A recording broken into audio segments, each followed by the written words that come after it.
What is up, guys, and welcome back to Cozy Talks. This week we have a new event, UFC 327, Jerry Prochazka versus Carlos Ulberg. For those of you not aware, we no longer have the co-main event in Joshua Van versus Tatsuro Taira. That has been pushed to a further pay-per-view May 9th. Hamzat Chimaev versus Sean Strickland. But this week we have UFC Miami, UFC 327, Jerry Prochazka, Carlos Ulberg. I am very excited for this one. How you feel about it, Joe? I feel good. First of all, welcome back after last week. Uh didn't miss much. But yeah, this week I'm excited, dude. It's gonna be a good card. 12 fights on a pay-per-view. Am I spoiled for wanting to ask for more? I don't know. But I'm excited. It starts at 2:30 Eastern or 2:30 Pacific time, 5:30 Eastern. And yeah, Miami card. I'm excited, man. I think it's gonna be a good Oh yeah. card nonetheless. If you guys haven't already, make sure you guys go ahead and like our video. Check out the other videos if you haven't already. Comment on this one. Let us know your picks in the comments. Let us know who you guys got. If you are agreeing with us, if you're disagreeing with us, chirps are always welcome. And yeah, let's get into the cards, Z. Let's look at it. Yeah, hold on. Chirps are always welcome. Besides if you're some fucking AI bot that's just gonna comment the same thing over Yeah. and over again. All Anyways, yeah. Take us into the first one, Joe. right, Charles Rackie, Francisco Prado. My pick in this one is Charles Rackie. Uh, How confident am I? Overall, for this whole card, if like picking fights in this card, it is a pretty tough card to like really like lock in on. You definitely got to be on top of the film study, I think, for this card. But as of right now, Charles Rackie is my lean. I mean, Francis Caprari is on a 3-fight losing streak, and it's for me, it's really about his losses not aging well. He lost to Daniel Zellhuber, not a good loss. Jake Matthews. I mean, I wouldn't say it's a terrible loss, but he did lose to Neil Magny last time out in Perth. And then Nikolai Vertinikov, not as bad of a loss, but Vertinikov lost to Punahele and then beat Nico Price He also lost to Austin Vanderford. and lost to Vanderford. So, I mean, not really a good loss. On the other side, Charles Rackie, he's been win loss. But let's look at his losses. Carlos Prates, Mike Malott, not bad losses. His wins, Gilbert Urbina, one of the Urbina brothers, stinks. Oh well. Urios Medic, I think, fought this Urbina brother and smoked him out. And then Matthew Salmsberger, not in the UFC anymore, I'm pretty sure. Kind of another whatever win. And then beat Daniel Frenza. This was an impressive win because this showed us more to Charles Rackie's bag. Whenever I thought of Charles Rackie, I did not think of a wrestler. And this kind of showed me that, like, okay, he is a guy that's still developing and he has more skills to show. And I think that this win is going to show us a lot what we're going to see in this fight because Prado, he Hold on. likes what's up? Is Radke 35, dude? What was his age? Yeah, 35. That is That's crazy. punk. That's punk. Now he's definitely one of the older guys because he hasn't been in the UFC that long now. I don't feel like, right? No. I mean, I don't know. I'd have to take a look, but I don't think he's been in that long to be honest. But yeah, I got Charles Rackie. I think his wrestling is going to be the X factor in this one because Prado I think is going to be a problem on the feet. But Rackie, we know he's a slugger. I think he's going to welcome it. But I think if he wants to win and win cleanly, I think his wrestling is going to be what gets it done in this one. Yeah, 100%. I'm on the same side as you with Charles Radke. I think Charles Radke could get it done inside the distance against Francisco Prado. I think Radke would just be a little bit more of a brawler, in my opinion. Yeah. Francisco Prado, he does have really nice striking, really nice boxing, but I think that'll be his downfall just a little bit. I believe he'll be looking too pretty, in my opinion, and That's Radke would messy. be right there to fucking be in his face and brawl it out. And I mean, like we saw in his last fight, like you had just mentioned, he most definitely showed a little bit more in his arsenal and Yeah. how he's more crafty besides being on the feet and being a fucking brawler in the pocket. But yeah, I got Charles Radke in this fight, and I think he can get it done inside the distance. Moving into the next fight of the night, Where we at? There we go. Kevin Kevin Gastelum versus middleweight debut Vincente Luque. Dude, I always say Vincent, but then I see it's a C. I'm like, Yeah, it's Vicente? Oh, okay. Vicente. Yeah, hella.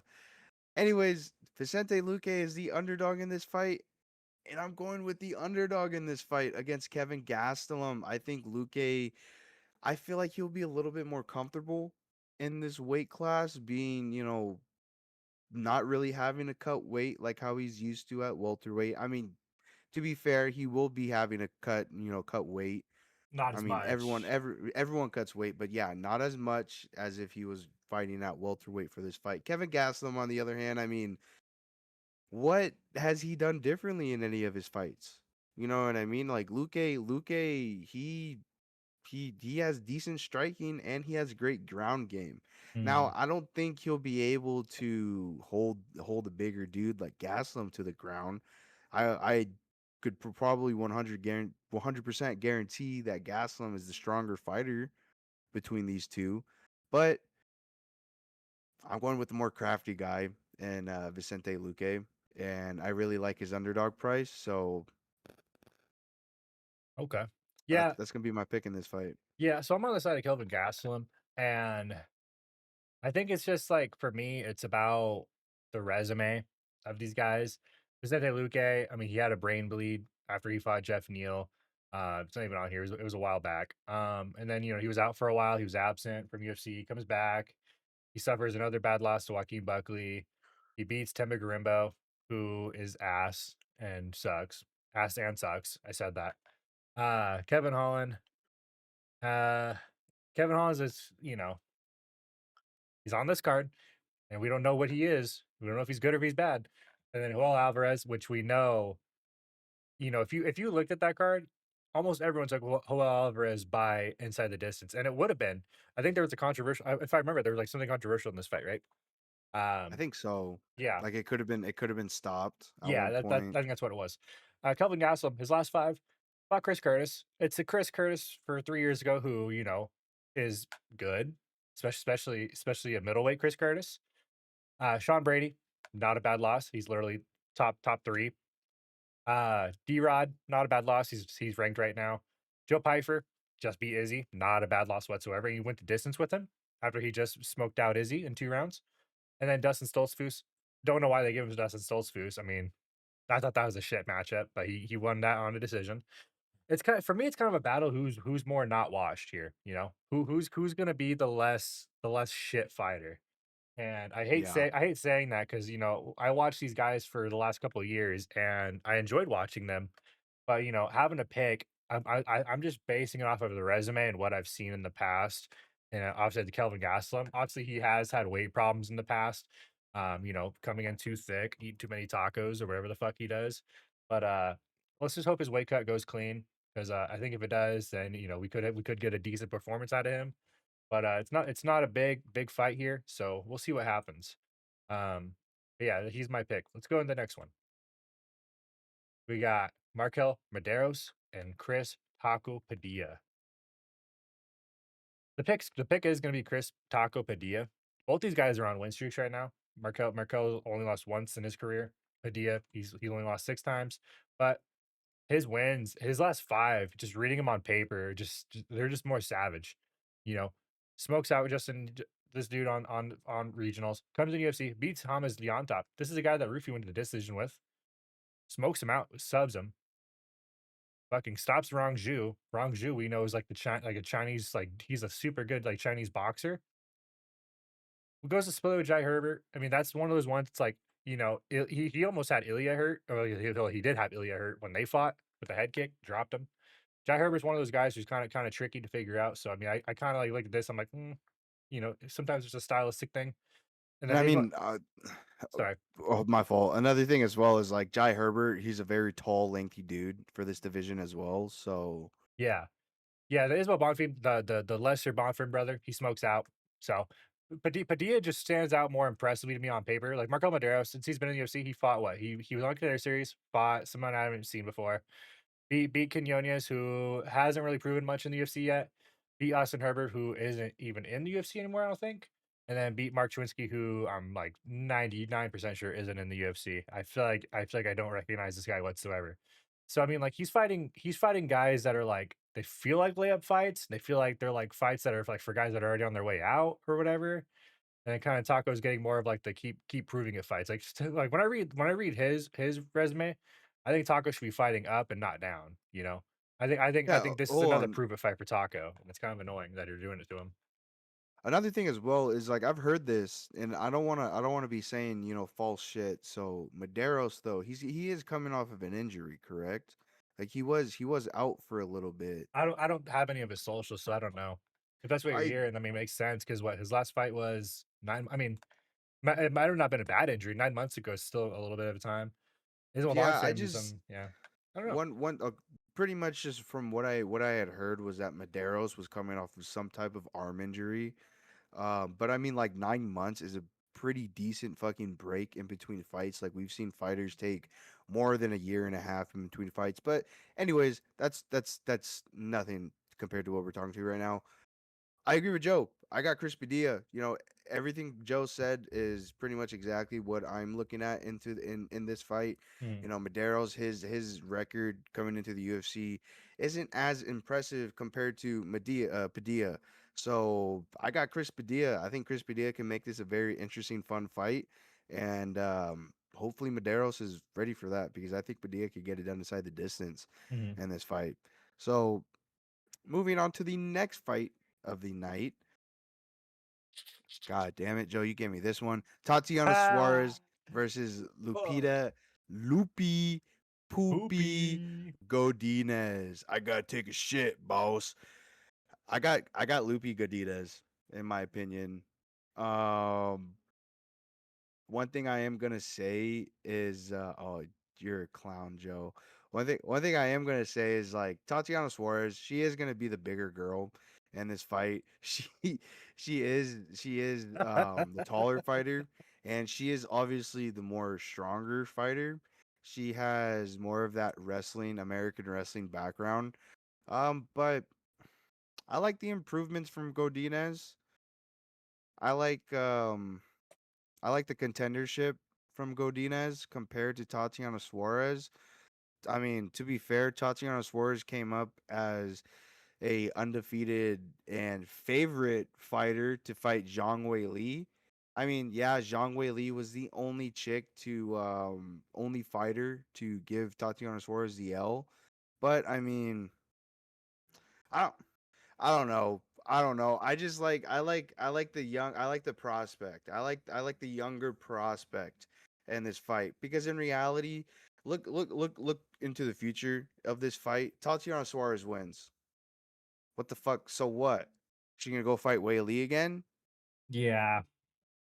I'm Or gonna pull she some up to the side. I'll pull up the rankings just because I'm curious what even could be for her. Because she would have yeah, she would have to go and fight Wei Li because Wei Li's coming off that loss. Or no, what maybe is she'd this? This fight is strawweight. Let's look. See what we're she'd cooking fight with. Dern. Well, Dern's gonna fight Whaley. Oh yeah, it'd be Dern Wei Suarez could Li. fight. She could fight Jandrodova because Jandrodova came off a loss and then beat Richie. That is true. Not much else is really waiting for her. Everyone else is kind of way down in the rankings. I mean, Tainara could jump up, but I think that's too big of a jump for Tainara. I think Tainara should fight Andrade, but yeah, there's not really anything crazy that stands out as far as like Yeah, that so goes. yeah, that's I mean, I don't know. I don't know. I know a lot of people like Tatiana Suarez, but I feel like she's at that point of her career where like she wins this one, like Yeah, she's just gonna be sitting in that top five. yeah. I mean, to be fair, I'm on the side of Tatiana Suarez, and I don't like being on the side of Tatiana Suarez because like I like Loopy. She seems to be the up and comer. She's 32 years old. She's kind of getting into the peak of her prime. Beat Tabitha Ritchie on a split, and it's not a bad loss. Or a bad. It's not. It's a win that's aged pretty decent because Ritchie just lost to Jandrodova, and look who Loopy lost to. Jandrodova, Dern, title holder. Beat Pilastri. Feel like that's a pretty solid win. That was an up and comer. Beat Andrade, already was a champ at one point, and then it's kind of been on like a weird little down surge where Andrade is young, but she's like already out of her prime. She's been losing, and it's been really weird to watch. Suarez, yeah, her one loss is Wei Li, and like it's not a bad loss, obviously. Like Wei Li is like one of the women goats for MMA and for UFC. Suarez just like she for this, it's just a stylistically like weird and shit matchup where you got like a really like high profile wrestler versus someone who has pretty decent striking and like okay grappling. And it's kind of similar to like I don't know. There's not there's a few fights that I can think of where it kind of like reminds me of, but like Suarez is just the bigger girl, and it's one of those ones where I think she is just gonna dominate just purely off of her size and athleticism. And like I said, I hate to say it, but it's probably should be a stinky decision. Even though women's MMA has been popping off the last couple of weeks with some crazy finishes, I just don't see one happening in this one. Like this one, I think is going to be pretty cut and dry for what we expect. But I'm glad the odds aren't like super like gross. So I mean, it is playable, however you want to look at it. But yeah, that's how I feel about it. Let's move into the next one though. Get off of that. Next fight on the prelims: Mateusz Gamrot and Esteban Ribovics. This one I think is just it's another like timing problem. Matchmaking has been weird this year. Gamrot, he's obviously he's ranked really high in the lightweight division. He's coming off of a loss to Charles Oliveira, and then beat Ludwig Klein. He already turned around a prospect then, and then he got the fight up in the rankings. Before that, fought Dan Hooker at which event was that? Z, you always remember this event. It was like three something. It wasn't 300. I keep wanting to say 300. It's not 300. It was past 300. Oh, I'm not sure. I don't know if it was like 311 Yeah, or but anyway, 310. yeah. Anyway, he fought Dan Hooker there, and then Gamera is just known as a chain wrestling, suffocating grappler. That's kind of been his game. That's kind of what he is. Esteban Ribovics, he's definitely more of the grinder. He lost to Nasrat, which is like a really bad loss. We just saw Nasrat take a nap after they said that Quillen builds, has his parents own a bakery. Ends up taking a nap after that. But his resume just doesn't scream I should be fighting in the top 10 of the lightweight division right now. That Nasrat loss is a bad loss. And you come back and beat Elvis Brenner, a guy who is not setting you up to fight Gamrot.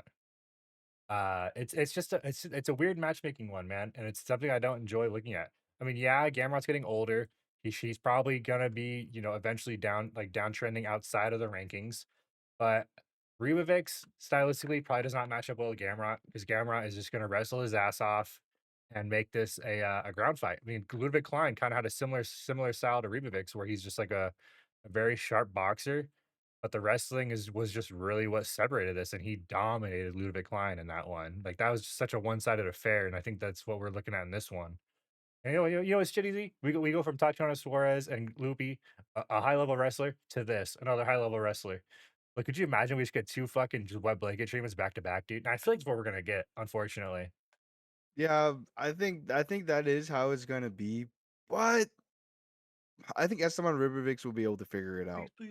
I feel like Ribovics will be able to kind of survive the grappling and wrestling onslaught, and he'll be able to work his way out of that pocket. And I forget who did it. It was in a recent fight, but the dude kept going for like a grappling. He kept trying to go for a grapple, and for a clinch. He kept trying to go in for a clinch, and the dude just boxed his way out of it. He literally just would box his way out of it. Was it a Oh, it was recent? Ethan. It was Ethan Ewing, Oh, right? against Esteban? What? Yeah, I'm pretty sure Yeah, it's Ethan Ewing, yeah, where last week? he would just box his way out of the pocket, box his way out of the clinch, and just fucking land devastating strikes. I don't know if it was Ethan Ewing, but it was one of those fights on that card. Yeah.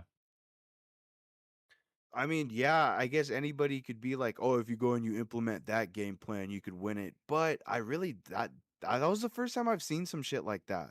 Mhm. Somebody going in for a clinch, knowing that you're probably gonna lose this clinch fight or this grappling fight, just start fucking swinging in the pocket. McMillan was doing shit And like that against Buddy too. yeah, He would limp arm his yeah, way out and Ribovics, he has very clean striking. He has very clean, precise fast striking, and Mhm. if he could nullify some of the takedowns in the wrestling and the grappling from Gamrot and keep this fight standing, I'm going with Ribovics. I think Ribovics can get it done inside, not inside the distance, but on the judges' scorecards. yeah. So that's my pick is Esteban Ribovics by decision. Um, Moving into the next fight though, Mm. Kevin Holland, the Trailblazer, versus Randy Rude Boy Brown. Woof. One thing I'm just gonna say real quick. I did say this in the quick picks. Kevin Holland, he's one of those dudes. You bet on him, he's gonna take your money. You bet against He's gonna him, take money. he's gonna take your money. Yeah. And every time I bet on Kevin Holland, he has not given me my money. He's always taken my money. Yeah. So therefore, I am picking Randy Brown. Kevin Holland, I'm sorry, brother. I'm sorry. You even said it after your last fight. You even told us. You came out on social media and you were like, don't do it. Don't bet on me anymore. I suck. Don't do it. You said that. You said that, not me. I am a huge fan of Kevin Holland. I love you, but no. I got Randy Brown. I think Randy Brown could get it done. I think Randy Brown's striking. I think his stand up game is just way better compared to Kevin Holland. I mean, yeah, look at a lot of look at the last five. Look at the last five for Randy Brown. I mean, Yeah. The Gabriel Bonfim loss, completely understandable. Exactly like Joe was just talking about. Gabriel Bonfim, he's the better Bonfim brother out of the Mm. two. So Mm. that loss isn't that terrible for Randy Brown.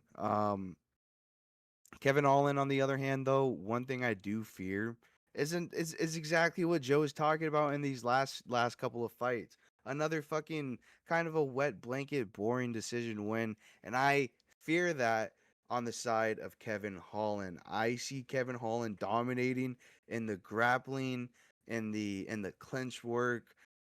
Kevin Holland has Randy Brown up against the cage. What the fuck is Randy Brown gonna do? Have you ever seen Randy Brown in a grappling, clinch game, fucking wrestling, whatever?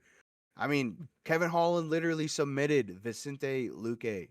Vicente Luque is called the silent assassin because he has so many fucking submissions.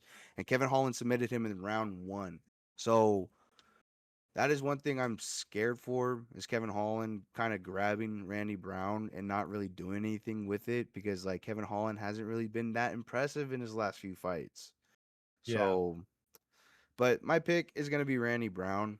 Yeah. Again, I'm on the opposite side of UZ. And it's what I said in the quick fix was if it's not broke, don't fix it. And I'm gonna keep letting it be broke because I don't want to end up on the wrong side of it. Again, every time I bet on Kevin Holland, I feel like I'm always getting it wrong, whether I'm betting against him or betting on him. Uh, but Mr. 4070 here, I think this feels like a good matchup for him. I think he does have more avenues. He does have, some slick jujitsu. Pretty underrated. I feel like it doesn't get tested too much. I feel like everyone always keeps trying to get in tight with him and make him not as long because he is gonna be the longer fighter in this by what 3 inches. He has like an 81-inch reach. He got 3 inches. They're same height, they're same size. Kevin Holland is the younger fighter. Kevin Holland, I mean, we know that he likes to throw a nice oblique kick. We know he's gonna try and pepper away at the legs of Randy Brown. That's kind of what he does. He'll throw some strikes, get out of the pocket. Randy Brown is more of like the technical kind of boxer where he is gonna try and pressure and cut off cages and work angles on Kevin Holland. I mean, the fight with Nicholas Dalby, if Kevin Holland gets into a scrap like Dalby did with Randy Brown, Kevin Holland might be taking a nap. Kevin Holland is gonna have to get the wrestling going like he's talking about. I think Kevin Holland is gonna end up having to use all his tools. And he's on a 2-fight losing streak.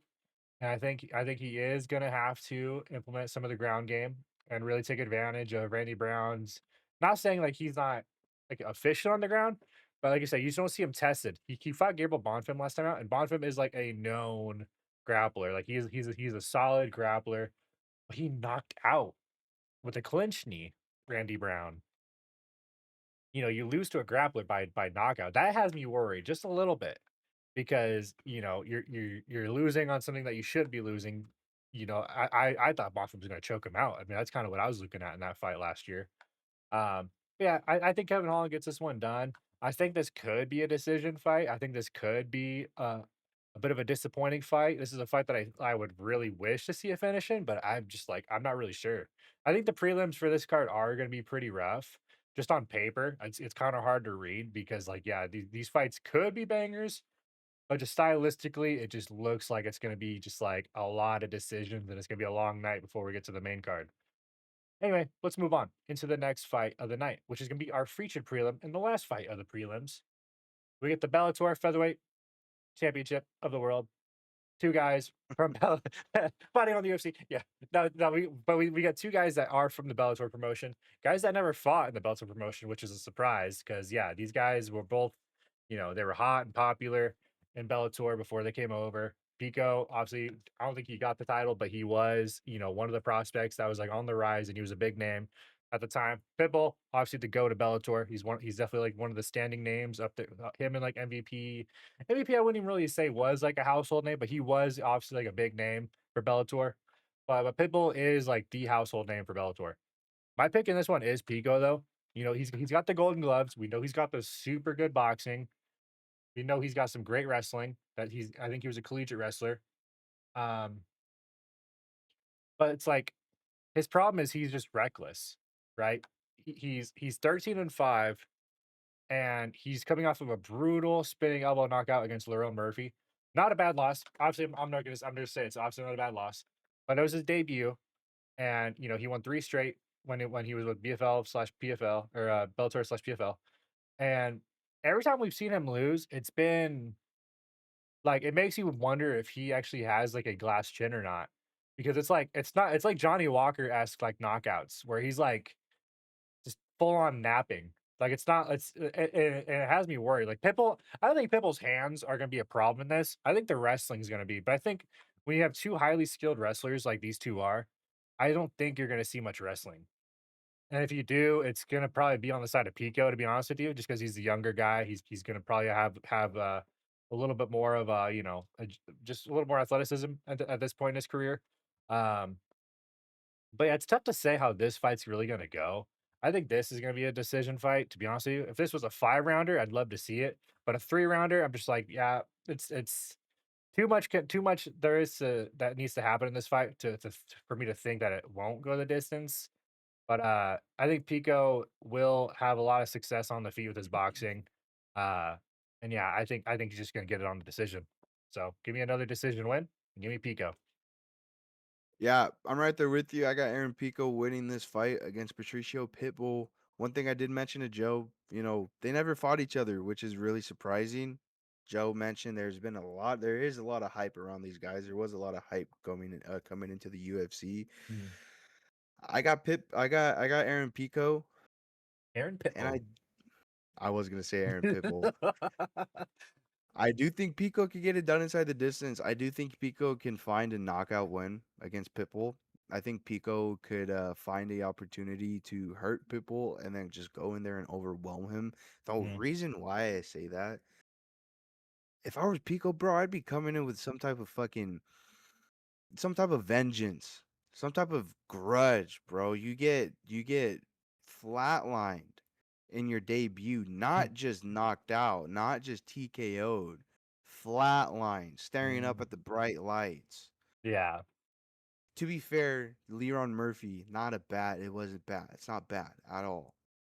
the way he lost was pretty bad, but Leron, the way he lost was really fucking bad, but I got Aaron Pico. I think Pico could get it done and put it on Pitbull. Hopefully, like you were talking about, Pico isn't as reckless as he was in his last fight. Just mm, kind of standing there in front of his opponent and having his hands down at his hips, not guarding himself. And yeah, because that led to his downfall was chasing down Murphy and then kind of letting his hands down, and then Murphy just fucking landing that spinning elbow on him. Um, yeah, hopefully Pico could keep it together, be a little patient because I do see Pico going in there and hurting Pitbull and then finding a TKO finish. So yeah, that's my pick for this fight. Going into the next fight going into the main card opener. mm. Cub Swanson versus Nate the Train Landwehr. Before we get into this main card, just want to say something real quick. I don't think any of these fucking fights are going to go to the scorecards. I don't think any of them are going to go to the scorecards. If anything, this one right here might. It might. And the only reason why I say it might is just because both these dudes are they're old. They're pretty old in their careers. Cub Swanson, he's pushing fucking 42 years old. I think he's the Nate oldest dude on the Landwehr, roster. probably. He's I got to mean, be him or Jan. if Jan's if pretty fucking old Yoel too. if Yoel Romero wasn't here anymore, yeah, Cub Swanson's probably the next guy up. But then you also get a dude who's almost pushing 38, Nate Landwehr. And then to be fair, if you know who Nate Landwehr is, his fights are not pretty. A lot of his fights either end in him getting a knockout finish or Nate Landwehr getting knocked out. So that also puts a lot on your fucking longevity in your career. Look at Nate Landwehr's last 3 losses real quick, Joe. Okay. Last 3 losses. Or Let's start from the back. Danny Ige, 3 years ago decision almost. loss. I mean, That's like prime golden days. Danny Ige. Dooho Choi. which I'm pretty sure isn't even the UFC anymore. No, I don't even remember. I think he And then got Shire. cut. And this was like a standing knockout. This was like he wasn't like out, but like he like wasn't there like mentally. Yeah. So one thing I want to say is like both these dudes like to go to war. They like to go to war. They like to stand and bang. Neither of these guys like to grapple. They don't like to wrestle. They like to fucking stand in front of each other and swing. And Cub Swanson coming off the knockout win. The way I see this fight playing out is Landwehr gassing out, coming to third round. Third or second. I see Landwehr kind of putting it out early. Cub Swanson, dishing it back, but Cub Swanson surviving. And then coming to the later rounds, Cub Swanson just fucking puts it on him. Yeah. So my pick is gonna be Cub Swanson, and I think he get it done by knockout. Yeah, I got Cub Swanson too. I mean, he is the older fighter. And usually when we talk about older fighters, we talk about the attrition, we talk about how they usually don't have as much success as the older guys. Luckily for him, he gets a matchup with another old guy. So it's kind of a wash there. What I will talk about is Cub Swanson's camp. Bloodline Combat Sports. He trains with Larion Douglas is one of his guys. Rafa Garcia is one of his guys. Danny Silva is one of his guys. Um, all those guys are coming off of KO wins in their last fight. And I think this is a spot where we can see Cub Swanson continue that train. Bloodline, 4 KOs, 4 fights. That's kind of the spot I'm looking at. That's my mystical call here. I think Cub Swanson can knock out Nate Landwehr. It is going to be a brawl, and I think Cub Swanson's going to come out on top because he is just more technical. I think his kicks are going to be the difference here. I think his kicks are going to be a problem for Nate Landwehr to address, whether they're the calf kicks outside or they're going to be the body shots. But Cub Swanson, we know, is just more technical. He's kind of like Kevin Vallejos with like his like he's got really slick boxing. Um, he's obviously not as as tight and stuck like Vallejos is, but he does throw, and when he throws very accurate. Landwehr, we know he's the brawler. We know he's the train dude. He's gonna come and run you over. That's what he's gonna do. He's gonna get in your face and make it ugly. And it hasn't worked for him last 2 fights. He's off of two knockouts in a row. Both these were short turnarounds between these two. He took some time off going into this one because it's an important fight for him, and I think he knows that too. You're fighting Cub Swanson. Cub Swanson knows this is more than likely his last fight, and you don't want to go out like a sucker to Cub Swanson, and you want to play spoiler in his retirement party. But I don't think it's going to happen. Like I said, I think Cub Swanson's going to go in there, and I think he's going to get this done inside the distance. I'm calling 2, maybe 3, like round 3 knockout. Um, when we saw Cub Swanson turn back the clock against Quarantillo, that was a shocker because I was on Billy in this one. I'm like, oh fuck, he's fighting fucking Cub Swanson, dude, and then he smokes out Billy. Who knows what Cub Swanson's gonna look like, man? I mean, it's gonna be. I'm excited. We get to watch another guy who is I mean, he's not a legend, but he is like a very like highly respected guy in the MMA world. He has a lot of good guys coming in under him in his gym. So yeah, let's watch him right off into the sunset with this one on the pay-per-view in Miami. Moving on into the next fight on the main card, we got a weird one, a one that is 99.999% chance not going to the scorecards. I would be very sad if it went to the scorecards. We get Dominic Reyes, Johnny Walker. We get Glass Chin versus Glass Chin.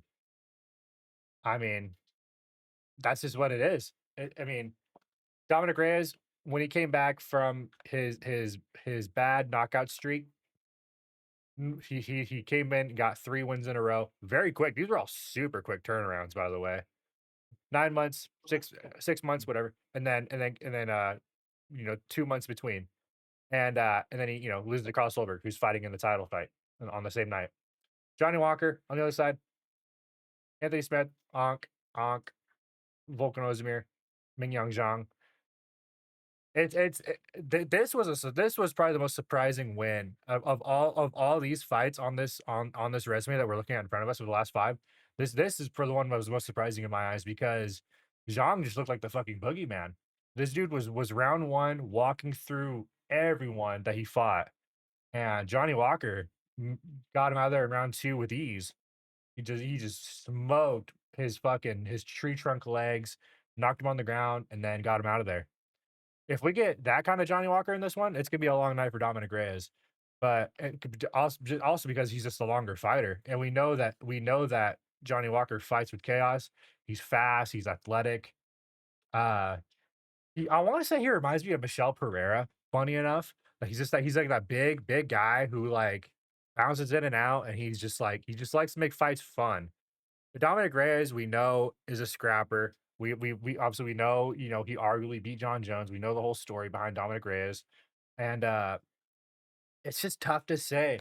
I mean, I'm more confident saying this fight not going to decision than me picking a guy in this fight. Because it's two guys that could get knocked out with a fucking blow in their ear, a slap in the head. It's tough to say what we're gonna see here. And I think Johnny Walker might get this done. I don't know, man. This is gonna be one like early pick. I think early pick on Johnny Walker, but like I don't know, man. This is gonna be one that like once Friday rolls around, I might be pick flipping on. It's really gonna just come down to like what I see and like just how I feel once fight night gets closer. But like my early lean has to be Johnny Walker, I think. Yeah. Yeah, I completely agree. I got Johnny Walker. As soon as I saw this fight, I had Johnny Walker immediately.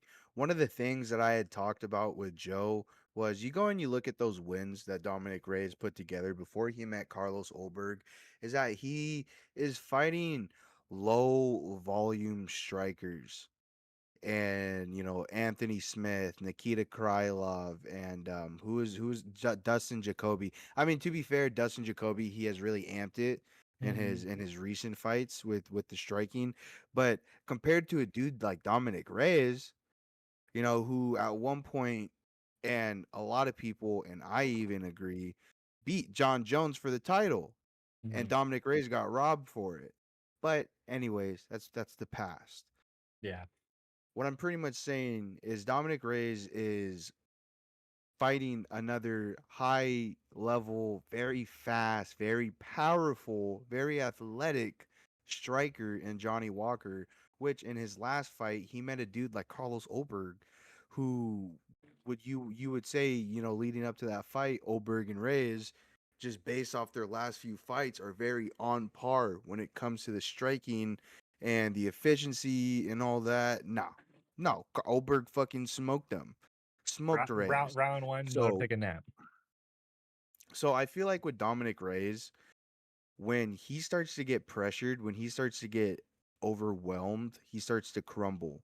And I hate to say that. I hate to say that because like who the fuck am I?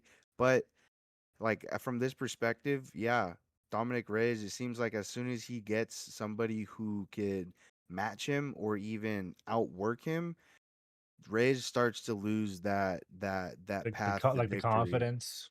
that confidence and all that. And that's exactly what I saw against Ulberg. It's exactly what you could see against Ulberg. Mm. Reyes just start to drain himself, and then just Ulberg finds that knockout. I think Walker would do the same. I think Walker will kind of pressure Reyes a lot. I think Mm. Walker would be really chaotic because I mean that's exactly what you were talking about. He's like Yuri. He thrives in that chaotic. Especially when he could kind of control you and play with you and toy with you. Yeah, and I mean this dude is very, very fucking long and tall. So I see Johnny Walker doing some crazy fucking monkey shit and getting the knockout win against Dominic Reyes. Moving into the next fight on the main card, though, Your favorite. I okay.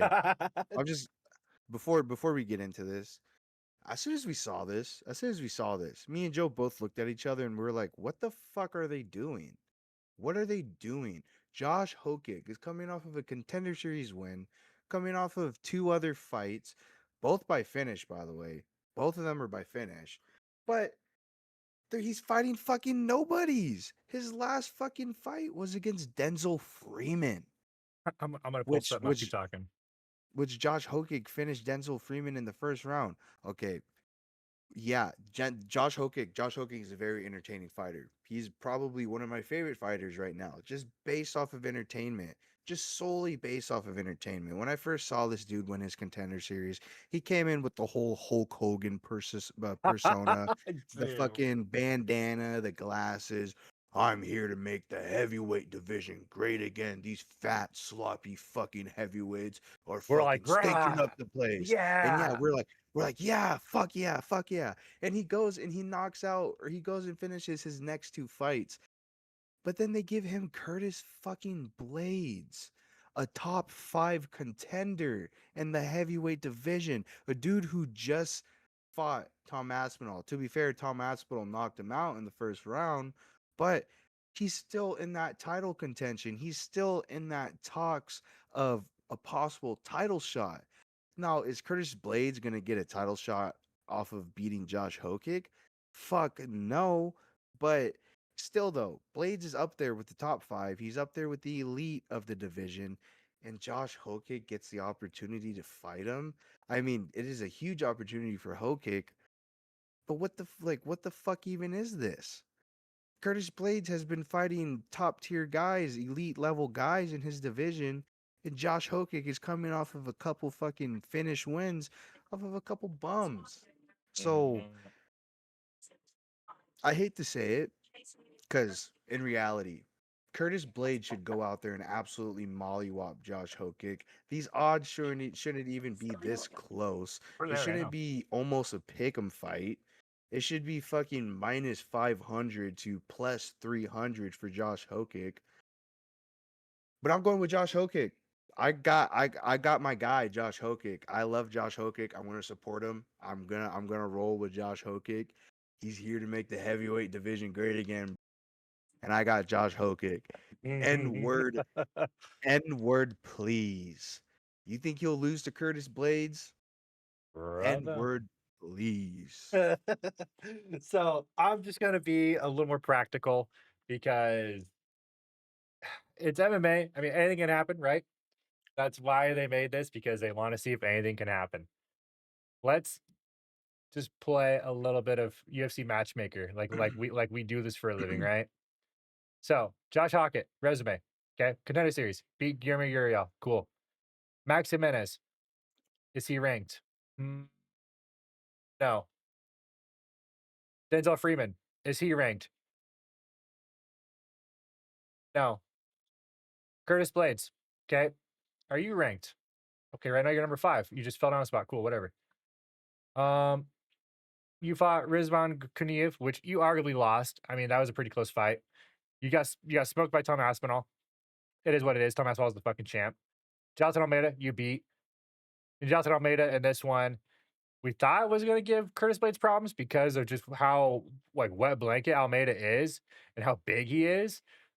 But then Almeida, we realized has the IQ of a 12-year-old, and you know, he's just fucking shit on the feet. He got stuck in a takedown and ate hammer fists, fucking, and basically just got knocked out holding on to Curtis Blades' leg. Um, it's tough to want to be excited for a heavyweight fight, and I haven't been excited for a heavyweight fight all fucking year because they have sucked bad. And Hockett, I know is exciting. Him and Steven Aspen are two of the guys that came out of the most recent Contender Series season who I'm like really excited to watch. Guillermo Pat last week, I was not excited to see that. I thought that was a horrible matchup because we know his takedown defense was dog shit. Pocket, we know can wrestle. Curtis Blades is a wrestler as well. Both these guys were collegiate wrestlers. Curtis Blades, we know him as Razor Blades because we know the damage that this dude does with his body, with his elbows, with his hands. He's a savage on the feet. Pocket is gonna need to mind his P's and Q's on the feet. He's gonna come in at a severe reach disadvantage. And Curtis Blades is older. The gas tank is questionable, especially in the later rounds. I don't know if we're going to see the later rounds though. Hockett has not been to I think he's been to a decision what once in his 8 fights. No, he hasn't even been Nope. to a decision. I mean, how far has he been? Wow. Round one, round one, one round. He's been to round three once. I mean, it's tough to say. It's a 3 round fight, obviously. It's tough to say what we're gonna see because I think this is gonna be a later round fight or it's gonna be a Blades masterclass. Because realistically, this is too much too early, like we've been talking about. You're feeding Hockett to a top 5 UFC heavyweight. The cream of the crop when it comes to heavyweight is in the top 5. Everyone outside the top 5 is the guys that Hockett should be smoking out and clearing out like he says he wants to do. Like the top 5 are like the actual heavyweights that are like quality. Everyone below that, like feed him the Hockett. Who fucking cares? Like he can rinse him out all day. But this is See, this is a bad matchup in my opinion. I think Blaze is gonna get it done inside the distance, unfortunately. And I don't think it's gonna kill Hockett's stock if he loses. I think he's just gonna go and fight like Tybura or like Spivak or just like some other guy. yeah, they'd most definitely give him a layup and then fucking point him to Yeah, another ranked like opponent. One thing I do want to say here though, if Hawkick were to go out there and win against Blades, Hawkick isn't how, just for the people who how does don't he do know. against these guys, Z?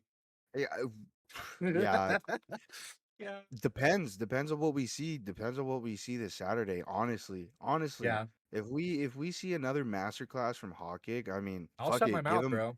give him Waldo. Give him Acosta. Give him another dude who's Dude. fucking stirring up the fucking pot right now in the heavyweight division. Yeah. So one thing I was gonna say was if Hawkick goes out and beats Blades, it's not like Hawkick's gonna jump to that number 5 position. Blades might drop down a couple spots and a couple dudes move in front of him, but then Hawkick will creep his way into Is the Hockett fucking ranked top yet? top 15. He is not ranked He'll either. he'll he'll he'll Yeah, creep of his course. way in there. I Who think is I who is think that it at the end? Walter Walker, Oh, McParkin. I think McParkin definitely drops out. Walter Walker, I think, needs to stay just out of respect. Because I mean, fuck, where would you even put him? Because Tyrell Fortune came in off that win over Tybura. He came in yeah. at no, he came in at number 10. Fuck, I don't know, dude. That heavyweight division is gonna get real weird if Pocket pulls it off, dude. The rankings are gonna be all sorts of wacko. But yeah, let's move on to the next one. I think we beat that horse dry. Or pause. Beat that What? horse to death. What? We got the co-main. I think you got this one, right? Oh, it doesn't matter. I think I opened the other one. Okay. Yeah, All I right. opened. You got this one. Okay. Okay. So we got Osmont versus Khamzat and Paulo Costa. Obviously, this is Paulo Costa. We know him as the middleweight contender. The guy who's fought Izzy, got rode like a horse by Izzy when he was down on all fours. But this is a Oh, Joe new. Piper did that to him. Joe Piper did that to Izzy. He straddled him. And then Paulo Costa now is fighting up at light heavyweight. And I think it's the perfect move. I'm surprised he didn't do this sooner because we have seen Paulo Costa have weight problems in the past. I don't think it was very often, but we know that, I mean, you look at the dude. The dude's literally a Yeah. bodybuilder. Like his physique is not built to be, in the weight class that he is, at the size he is. And then he gets a dad bod, Mirzakhanov. Ah, fuck. I wish it was this picture. I want to see his body, bro. Because he's built just like a dad. He's got like no fitness to him, but that's what's so insane about his record. He's 16-0. He's been a decision once, 3 times, sorry, 3 times, but he has 13 Well, finishes. how many times has he been to decision in the UFC? Okay, in the UFC, not at all. Yeah, the UFC. Okay, he was on Contender Series, right hook, knee. Oh, he went once with Jacoby. Okay, I didn't read that. Okay, that Uh, that's understandable. That's but that's but that's but kind everything of the else, but everything else has been a finish. Yeah, that decision with Jacoby's actually crazy. Is that here? No, it is right here. Okay. That was 3 years ago though. Bozimot Mirzakhanov, 16-0. He's Russian. We know he's got insane power in his hands. The way he worked Rockich in his last fight, you know, I wasn't on the side of Rakic because I was like, just what I've seen of Verzakhanov, he's got the DDP plot armor. He's just like, there's just something about him, bro. Like he doesn't look like he's gonna go out there and just give belt. And then he gave belt with ease against Rakic. Fucking smoked him out quicker than Yuri did. And like you look at Yuri and you're like, that's just Giga Chad, bro. He's gonna walk through Rakic. Rakic gave Yuri problems for like what, a round, 2 rounds? I think that was, what was it, a third round knockout or was it a second round knockout I against think it was late. It wasn't the yeah. first round, but no, it was second round. Second Yeah, round. and Ozma walked through Rakic with ease. So, like, who knows how good Ozma is? He is so underrated in the light heavyweight division. I think this is going to open up a lot of eyes, and I'm glad that they moved this to the co-main. Unfortunately, we lost the Van and Tyra fight. They moved that to the card in May, but I think this is going to open up a lot of people's eyes to Ozma because I think he is gonna give Paulo problems. It's either gonna be a long night for Costa, and it's gonna go to the scorecards very, one-sided, or it's gonna be Azamat getting the finish on the feet and putting Costa out in his debut. And, yeah, I mean, Azamat's my pick here. I'm pretty confident in it. It's not a lock, but I'm very confident in it because I think he is really good. I think it's a lock. I think it's a lock That's 100%, and close. this It's is close to a why. lock. This is why. Well, obviously, the first things first, Paulo Costa, he's moving up a weight class to light heavyweight. Light heavyweight to middleweight. That's completely different fucking power. And if you're one of Mhm. those dudes who could bring your middleweight power up to light heavyweight and succeed with it, I mean, who else have we seen go and do that besides Alex Pereira? I mean, Mm, Izzy got stumped by Jan. yeah. No one, like, really jumps out And that, like, did it.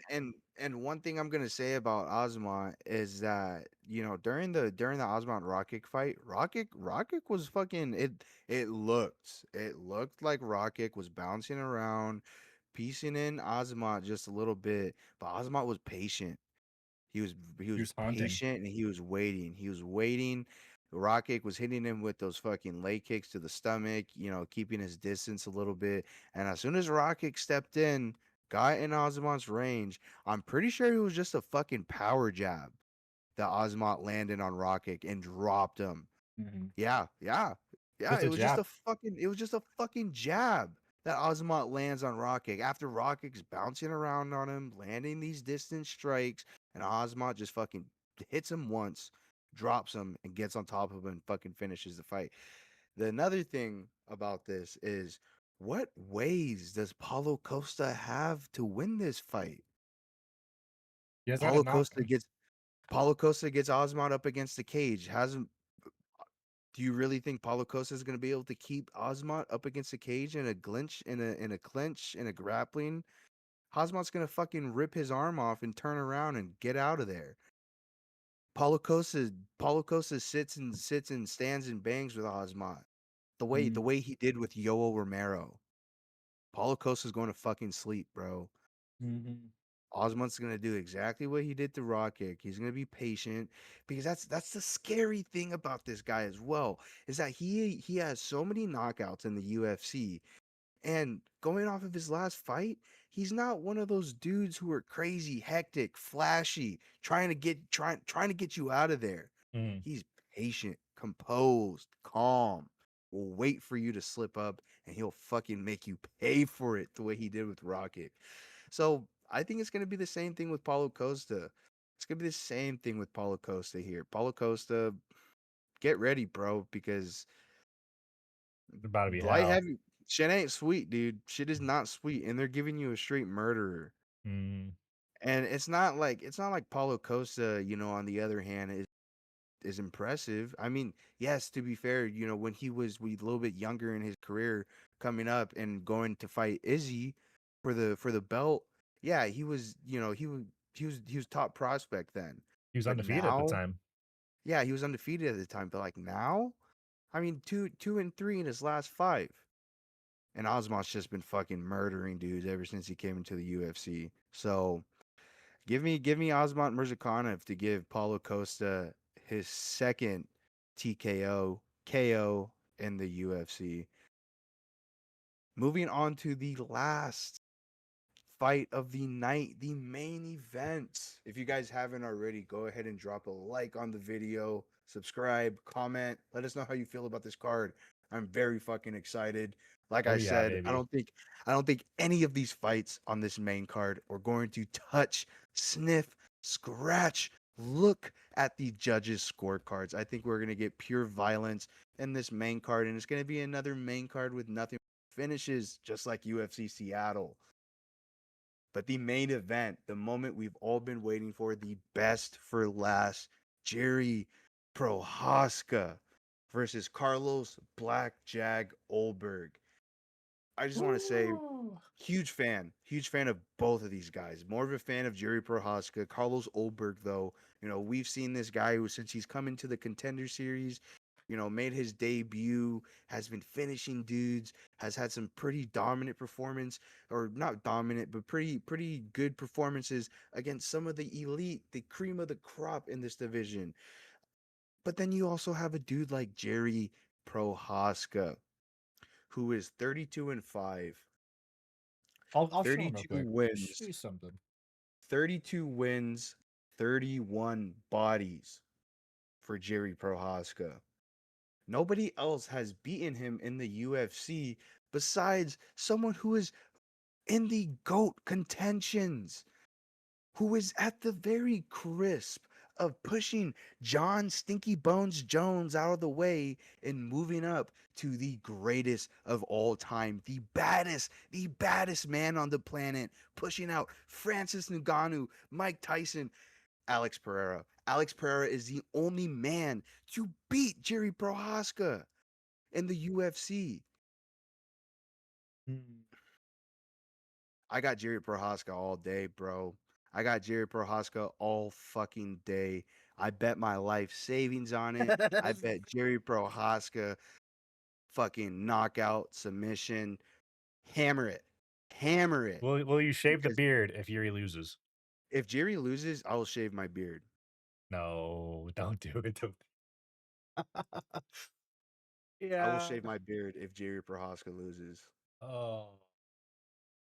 You heard it here first. You heard Oh, it here first. it's so scary. I'll shave the beard if Jerry Oh Prohaska loses. no.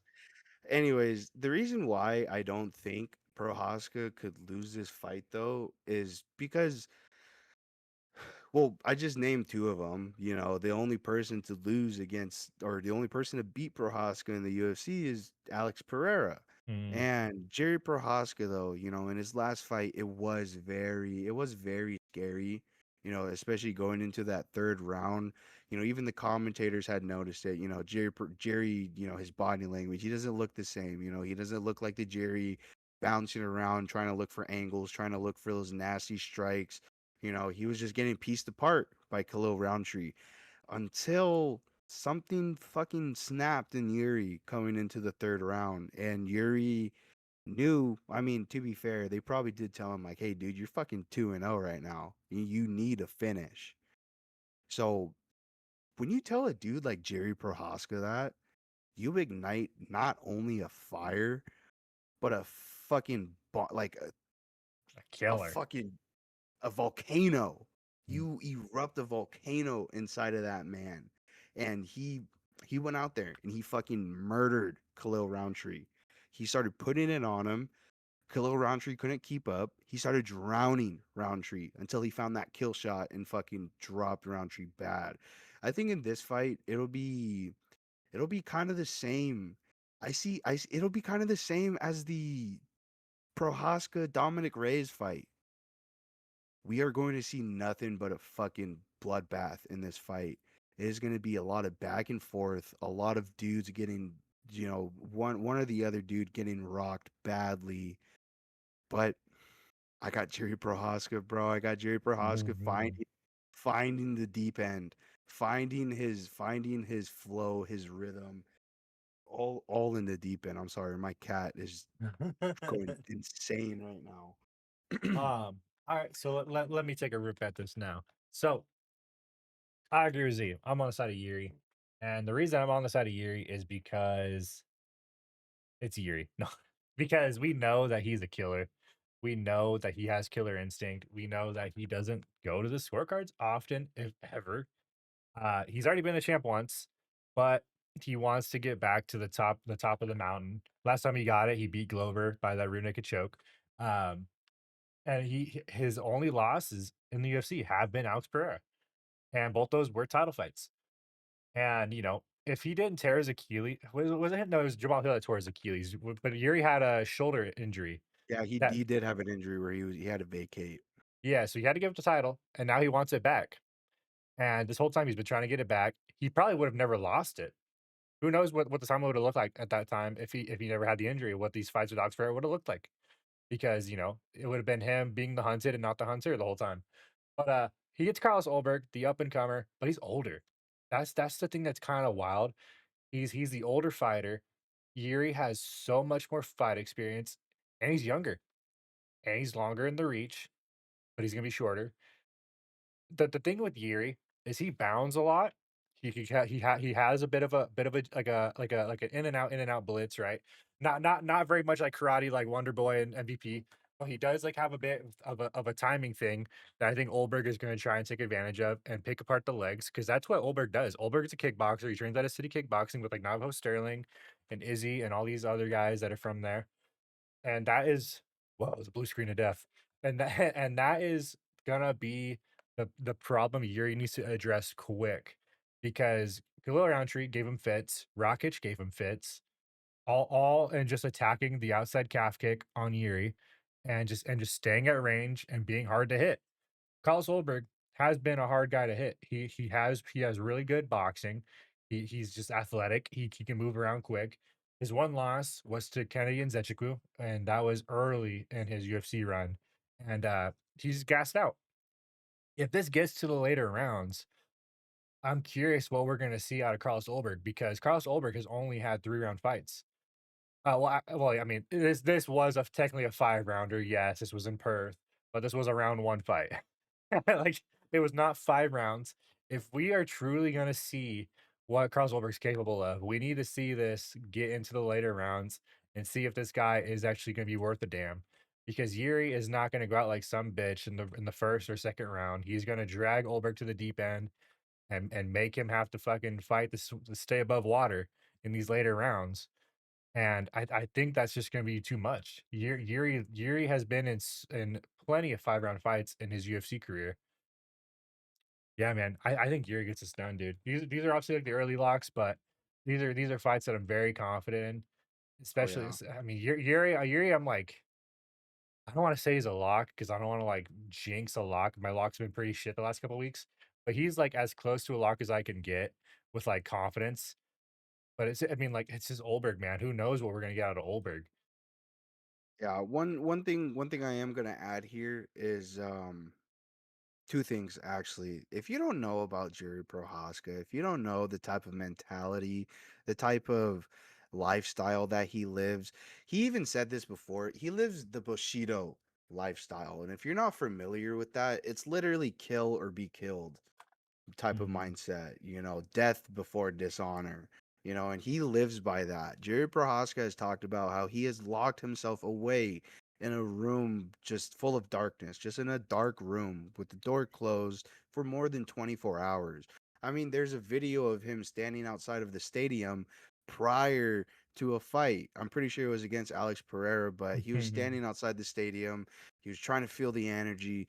Jerry Prohaska, if there is one fighter that I could say is the most warrior, has the most warrior in them, embodies the most warrior out of all of these combat fighters in the entire world, it is Jerry Prohaska. If you're curious, look up a fucking video of Jerry screaming. Just just Mm. just just go check that out real quick. And then on the other hand as well, Jerry Prohaska is becoming a father. His wife is currently pregnant and Dad buff? she is due, I believe, April 13th, Mm. which is just a couple days after the event. Jerry Prohaska was seen in a podcast talking about, what is your mindset looking like leading up to this fight, knowing that your wife is, about to give birth, you're about to have a child on the way. Jerry Prohaska said this very calmly. And he said, I know what my mission is. and I know what I have to do this week, and all I can really do is trust my wife with her mission, and that she'll get her mission done while I go out here and I take care of mine. So, I mean, Jared Mm. Prochazka literally fucking said that. This is his first child. He's becoming a father. One thing I'm just gonna say, Trayshawn Gore just became a fucking dad. He just locked in and he beat a dude who, I mean, At 4 times the wins of him. exactly. So yeah, just a little bit. I just want to add on. I agree. Jiri Prohaska, he's the closest to a lock on this card in my opinion. I agree with Joe, but don't want to jinx that. But I Mhm. mean, either Bad way, I juju. think either way, man, Jared Prohaska, he's gonna get it fucking done, bro. He's gonna get it done inside the distance against Carlos Ulberg, and he's gonna retake that light heavyweight belt, bro. And then who's he gonna It's defend it gonna against, Z? Who do we think? Who depends on is what next? happens. Depends on what happens in Onk's next fight. Who's he fighting? He's fighting Killer Roundtree, right? I think so, probably. Or Ah, I mean, we could. but what if what if I don't. what if Mirzakhanov walks through Costa? Do we I was get just about to him say. I ready? was just about to Not say not that. next, but ready. Yeah, we get him ready. I was just about to say that. I mean, we do have two light heavyweight fights that are on this card. I mean, to be fair, Johnny Walker is making his way back to title contention, and Dominic Reyes is trying to defend that title contention. So, I guess we'll kind of see what happens at the end of this card, and then we could play matchmaker because there is a lot of motion going on in the light heavyweight division Mm. this Saturday. But, appreciate you guys. If you stuck around this long, you made it to the end of the video and you're watching this right now. Thank you. We appreciate you very much. And thank you for the support. I am very excited for this fucking card. Very Yeah, excited. yeah. That's it for the early picks, man. I mean, as the week goes on, we'll get a little more feeling on what we're really into. We'll start looking at the betting lines come Friday. We'll show you guys some of the props. We'll give you guys another little early breakdown, kind of just recap, add some more news, anything we see from the media and whatnot. Just give you guys a little more info. But yeah, I mean, that's it for today, dude. I'm excited. I mean, like I said, I'm hoping come Friday, there's maybe one more fight added, even if it's a prelim Yeah. fight. I think I just want something. I just want one more fight. 12 is like that bottom, like the bottom, it's like the minimum, the bare minimum for like a card. It's a fight night. It's a fight Yeah, night, not a yeah, pay-per-view. yeah. One more, and 13, I'll be 13 good. or 14 for pay-per-views in my opinion. You know what?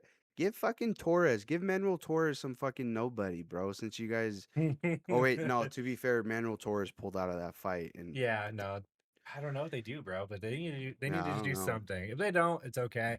But I think they should do something more, just because Overall you though, lost a championship fight. But yeah. 100%. Overall, these aren't bad fights at all. I mean, a lot of these dudes, we're not getting like a lot of prospects. We're getting dudes who have, kind of stamped their name in the Mm, UFC just a little bit. So, kind of interested to see where a lot of their careers go after this event. So, mm. yeah, thank you guys for watching. Appreciate you guys. See Stay you cozy. Friday. Stay cozy. Yep.